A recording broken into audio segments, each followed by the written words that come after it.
jaaraama waa Graine seen taxawaay rafet na ni ngeen di jàppale jigéen ñi ak Fonds des femmes taxawaay bi rafet na yaa ngeen jëf waa Graine jigéen ca kanam. yow lan nga foog wax ma ni nga foog am daa ngeen foog ni góor a gën jigéen day góor lu tax góor di ko dóor lu tax góor di ko saaga te waroon naan ko waaw góor. yow lan nga foog wax ma li nga foog yow am da nga foog ni góor a gën jigéen day góor lu tax góor di ko dóor lu tax góor di ko saaga te waroon naan ko waaw góor. jigéen la am na jom ak fulla takku liggéey dooleel ko jox ko li mu yellool yow la nga foog wax ma li nga foog am na nga foog ni góor a gën jigéen la nga sabab jigéen na yore kër gi liggéey rek lañ am bis bu ne ñu fees mbedd mi yaa ñambaat mi ngi si jigéen liggéey rek a wóor du si musa des gannaaw. yow lan nga foog wax ma ni nga foog am daa ngeen foog ni góor a gën jigéen day góor lu tax góor di ko dóor lu tax góor di ko saaga te waroon naan ko waaw góor. yow lan nga foog. Le Fonds des femmes, c'est un projet que Graine pilote, qu'il a toujours piloté. On en est à la 4e édition. Et c'est un projet qui vient soutenir les femmes dans leur activité. Le Fonds des femmes vient comme une réponse à cette problématique d'autonomisation des femmes au Sénégal. En quoi faisant? En apportant des subventions, en offrant des formations, soit en ESS, soit en empowerment, etc. Donc le Fonds des femmes essaie aussi de consolider les activités des femmes, donc les femmes qui ont déjà des activités. Le Fonds des femmes vient pour les appuyer. Pour bénéficier du Fonds des femmes, il faudrait déjà que vous ayez une activité collective. Donc il ne faudrait pas que ce soit une activité individuelle ou une entreprise individuelle.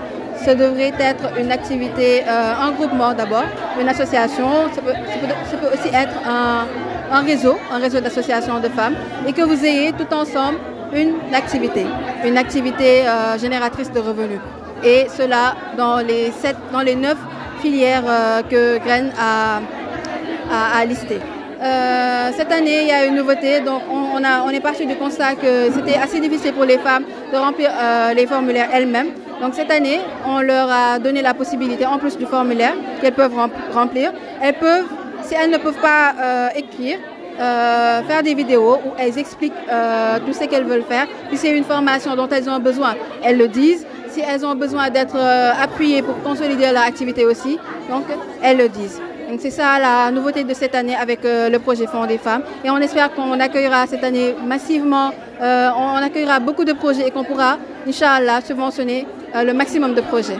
Bon, le lancement de la deuxième phase du Fonds des femmes est pour nous une aubaine, parce que le Fonds des femmes, quand même, ça nous a beaucoup apporté. Quand on parle de deuxième phase, il y a forcément une première phase. Et si la première phase n'était pas une réussite, je crois qu'on a convoqué les femmes à 9h30.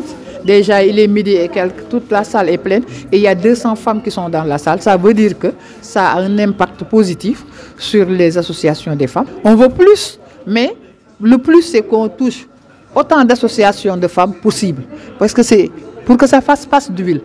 Parce que si c'est les mêmes femmes ou bien si on subventionne un petit nombre et que les autres restent en rade, je crois qu'on pourra parler de développement et d'autonomisation, mais ça va tarder. Donc ce que nous voulons, c'est que ça fasse tache d'huile. S'il y a une grande enveloppe, qu'on puisse subventionner autant de femmes que possible.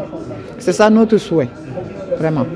bokk nañ ci man ak samay jigéen yi nga xam ne maa leen encadré vraiment mu doon loo xam ne lu am solo la ndax ñun dañu tàmmoon di dem ci banque yi banque bu la lebalee topp la da ngay dem ba finalement da ngay dem lebi fay ko mbaa mu ñëw jël sa bagage jël sa matériel jigéen ñi sonn lool nag ndax taux d'intérêt yi ñu leen daan teg dafa metti li ñu leen daan jox laaj apport dafa metti Fonds des femmes nag bi mu ñëwee daf leen koy jox du leen laaj dara waaw na nga ci jël suqaliku ci ki mu fekkoon muy def lu ndaw mu fexe ba mu yëkkatiku am lu bari te doo fay dara loolu képp kuñ ko jox mën nga ci suqaliku ba suqali ci sa yeneen moroom ba tax na jigéen ñi léegi sonnatuñu ci yu bari ndax boo organisé woo yow ak sa groupement buñ la financé mën nga ci def lu baree bu dee céréale ngay def mën nga dem jënd matière première jënd emballage jënd yëpp bu ko defee nga liggéey am sa bénéfice da ngay dem ba sa yow ak sa xale yi nga